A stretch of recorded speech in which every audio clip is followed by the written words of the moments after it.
दोस्तों नमस्कार, स्वागत है आपका बड़ी खबर बड़े खुलासे में।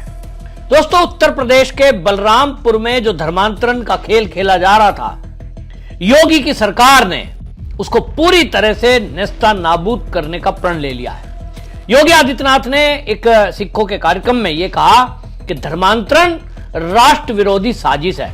जिस तरह से बलरामपुर का उन्होंने जिक्र करते हुए कहा कि जिस तरह से धर्मांतरण के लिए 100 करोड़ की फंडिंग की गई, देश की वो सामाजिक एकता और सांस्कृतिक पहचान पर वो एक हमला है। योगी आदित्यनाथ ने यह भी कहा कि हम पूरी तरह से तह तक जाएंगे।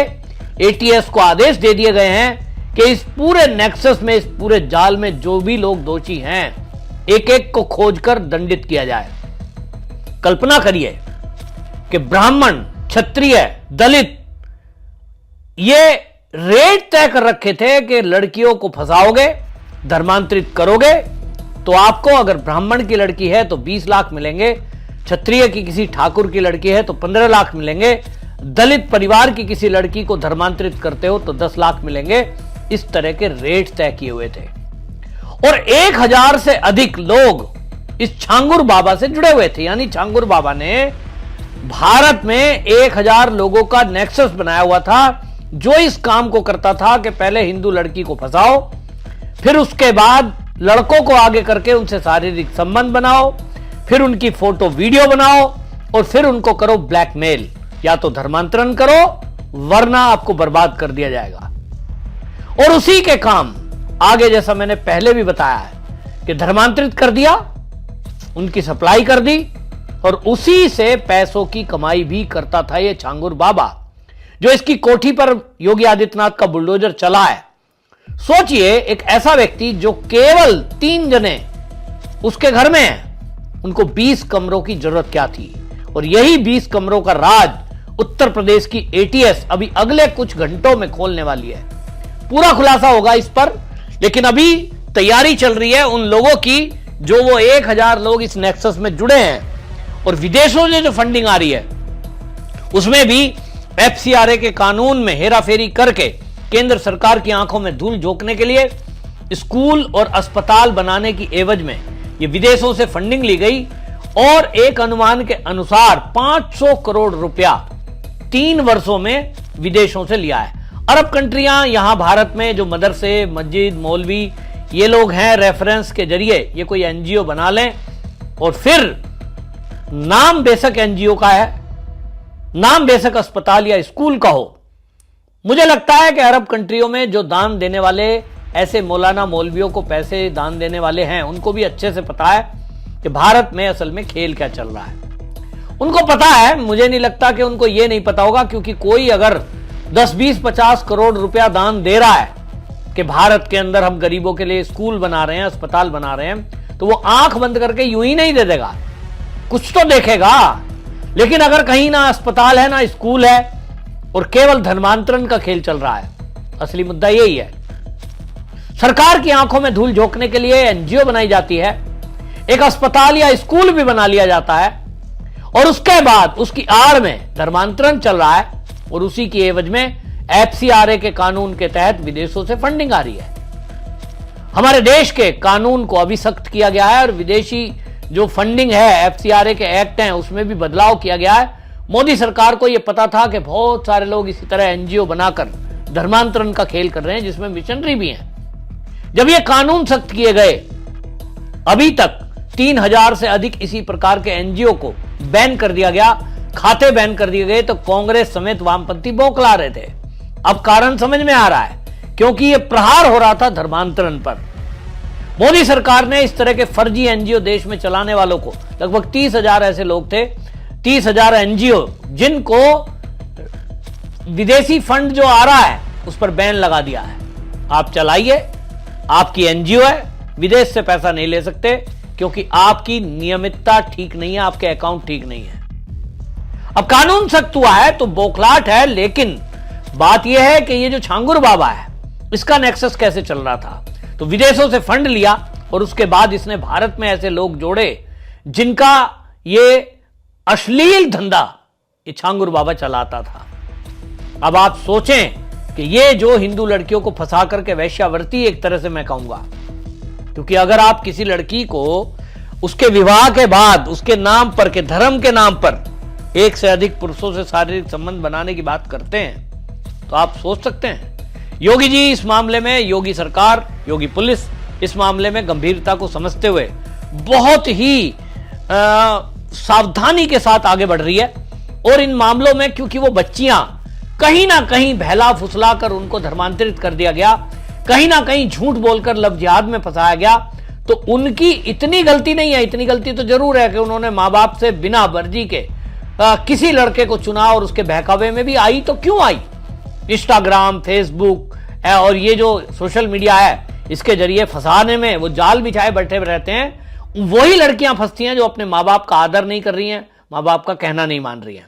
उसकी गलती, खामियाजा उन्हें भुगतना पड़ता है।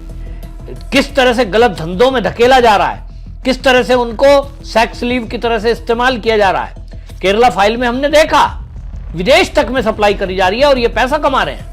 मान लीजिए अगर किसी लड़के को ये 10 या 20 लाख रुपए दे रहे हैं, सोचिए अब लड़के लोग कैसा सोच रहे हैं कि यार अगर कोई तुमने ब्राह्मण की लड़की को फंसाया और उसको धर्मांतरित करा देते हो तो आपको 25 लाख मिलेंगे।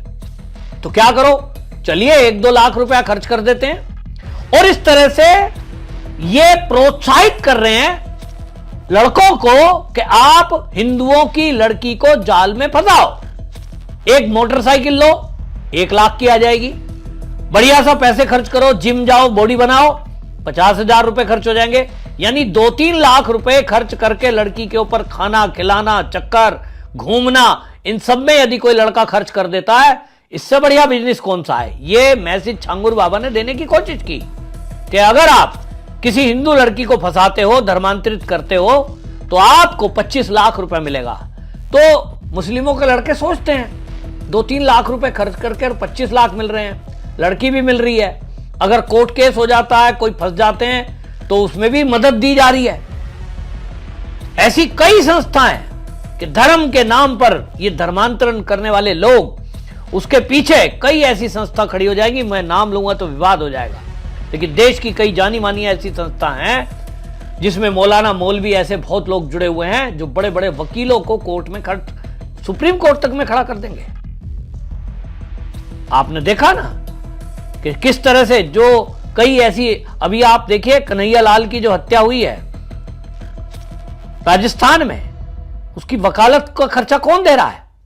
नुपुर शर्मा केस में खर्चा कौन ने दिया? ये सब पूरा नेक्सस है। और इसलिए योगी आदित्यनाथ ने जो बोला कि ये राष्ट्र के विरोध में साजिश है, राष्ट्र विरोधी साजिश है, बिल्कुल ठीक है। और कल्पना करिए अगर योगी आदित्यनाथ इस समय उत्तर प्रदेश के सीएम नहीं होते और यहां अखिलेश का शासन होता, तो आप क्या सोचते हैं कि इसके ऊपर कोई कार्रवाई होती? 101% नहीं होती। पुलिस के अधिकारियों को कह दिया जाता ये हमारा आदमी है, और फिर ये बादस्तूर ऐसे ही चलता रहता जैसा ये नेक्सस चल रहा था। कुछ पैसे झांगुर बाबा विदेशों से मंगा रहा है जो करोड़ों में, 2-4 करोड़ इधर उधर दे देता, लेकिन ये नेक्सस नहीं रुकता। और इसीलिए मैं बार बार कहता हूं कि भारतीय जनता पार्टी की सरकारें होना हमारे लिए, सनातनियों के लिए बहुत ज्यादा जरूरी है। लेकिन जब वोट का समय आता है, मूर्खतावश जातियों में फंसते हैं, और फंसते हैं तो फिर फंसते हैं। हमारी बच्चियां ये फंसाई जा रही हैं। कोई चंद्रशेखर रावण, कोई मायावती इस बारे में बोलेगी नहीं, क्योंकि उनको लगता है कि उनका वोट बैंक खिसक रहा है। एक ही दल है केवल सनातनी और हिंदुओं की रक्षा के लिए जो हमेशा बोलता है, भारतीय जनता पार्टी। और उसमें भी एक सीएम मैं कहूंगा नंबर 1 पर है, बाकी भी हैं। हेमंत बिस्वा शर्मा भी इसी तरह काम कर रहे हैं। आप देखिए पुष्कर सिंह धामी भी इसी तरह काम कर रहे हैं। सख्ती से काम हो रहा है। 2 सीएम को तो मैं देख रहा हूं योगी जी के अलावा। बाकी अन्य राज्यों में जहां बीजेपी की सरकारें हैं वहां इस पर कोई एक्शन नहीं हो रहा है, इसका भी मुझे दुख है।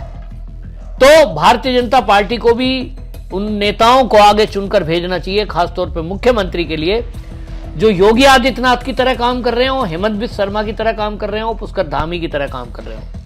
बिंदास सनातनी हो तो सनातनी दिखने चाहिए, आपके कर्म में वो दिखना चाहिए।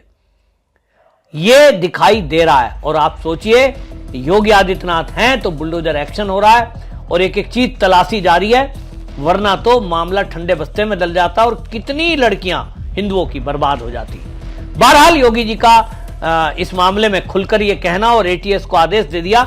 इसके बाद अब देखिए अगले कुछ दिनों में आपको बड़ा नेक्सस इसमें खुलेगा और आपको ये विपक्षी पार्टी के नेता भी जरूर कहीं ना कहीं तार जुड़ते दिखाई देंगे, क्योंकि जब भी कभी इस तरह का खुलासा होता है, योगी आदित्यनाथ पर सबसे पहले प्रहार जो समाजवादी पार्टी के नेता हैं वो करते हैं। हालांकि अभी इस मुद्दे पर वो सांप सूंघा हुआ है।